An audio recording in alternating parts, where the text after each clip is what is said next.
വീണ്ടും വരുന്നവനായ യേശുക്രിസ്തുവിൻ്റെ നാമത്തിൽ ഏവർക്കും സ്നേഹവന്ദനം. ഈ പകൽക്കാലത്തിൽ നമുക്കൊന്നിച്ച് ദൈവത്തെ മഹത്വപ്പെടുത്താം.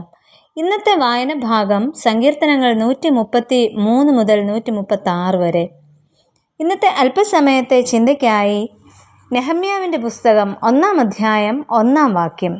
ഹഖല്യാവിൻ്റെ മകനായ നെഹമ്യാവിൻ്റെ ചരിത്രം. ഉത്തര പ്രവാസകാലത്തെ യെരുശലേമിലെ ഗവർണറും ഹഖല്യാവിൻ്റെ മകനുമായിരുന്നു നെഹമ്യാവ്. ദൈവം ആശ്വസിപ്പിക്കുന്നു എന്നതാണ് നെഹമ്യാവ് എന്ന പേരിൻ്റെ അർത്ഥം. പേർഷ്യൻ രാജാവായ അർത്ഥശഷ്ടാവിൻ്റെ പാനപാത്രവാഹകനും പിൽക്കാലത്ത് രാജാവിൻ്റെ ഉപദേഷ്ടാവും യെരുശലേം ഗവർണറും ആയിരുന്നു നെഹമ്യാവ്.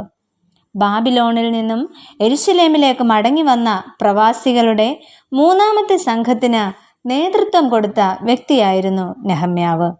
മാത്രമല്ല എസ്രാ പുരോഹിതൻ്റെ സമകാലികനുമായിരുന്നു നെഹമ്യാവ്.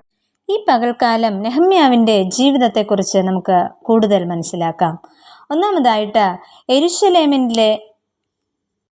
യെരുശലേമിൻ്റെ തകർന്ന സ്ഥിതിയിൽ വ്യാകുലനാകുന്ന നെഹമ്യാവ്.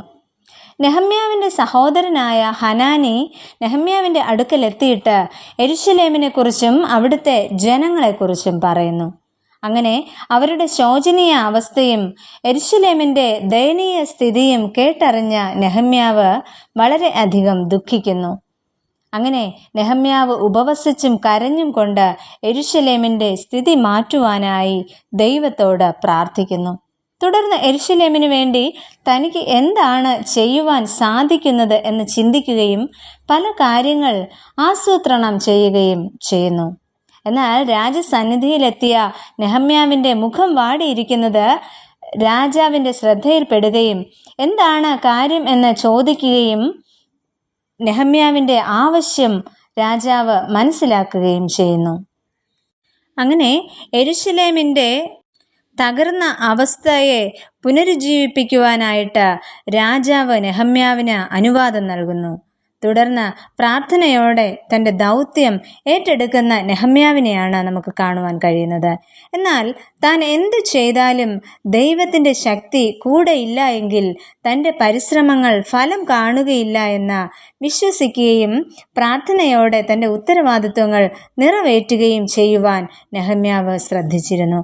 രണ്ടാമതായിട്ട് പ്രതിസന്ധികളെ അതിജീവിച്ച നെഹമ്യാവ്. യെരുശലേമിൻ്റെ പുനരുദ്ധാരണം നടക്കുന്നു എന്നറിഞ്ഞ ശത്രുക്കൾ നെഹമ്യാവിനെ നിരുത്സാഹപ്പെടുത്തുവാനായിട്ട് ശ്രമിക്കുന്നു. പ്രതിസന്ധികൾ നേരിടുമ്പോൾ പിന്മാറാതെ ദൈവത്തോട് പ്രാർത്ഥിച്ചുകൊണ്ട് മുന്നോട്ട് നീങ്ങുന്ന ഒരു നെഹമ്യാവിനെയാണ് നമുക്ക് ഇവിടെ കാണുവാൻ കഴിയുന്നത്. മതിൽ പണിയുക എന്ന അതിസാഹസികമായ ദൗത്യം ദൈവം സാധിപ്പിക്കും എന്നുള്ള ദൃഢനിശ്ചയം നെഹമ്യാവിന് ഉണ്ടായിരുന്നു. അങ്ങനെയെങ്കിൽ പ്രതിസന്ധികളിൽ തളരാതെ ദൃഢനിശ്ചയത്തോടുകൂടി ലക്ഷ്യത്തിലെത്തുവാൻ നമുക്കും സാധിക്കണം. ഈ പ്രഭാതത്തിൽ നമ്മെ തന്നെ ദൈവകരങ്ങളിലേക്ക് നമുക്ക് സമർപ്പിക്കാം, പ്രാർത്ഥിക്കാം. പ്രിയ കർത്താവേ, ഞങ്ങളുടെ പ്രതിസന്ധികളിൽ തകർന്നു പോകാതെ നെഹമ്യാവിനെ പോലെ പ്രതിസന്ധികളെ അങ്ങയോട് ചേർന്ന് അതിജീവിക്കുവാൻ ഞങ്ങളെയും സഹായിക്കണമേ. ആമേൻ.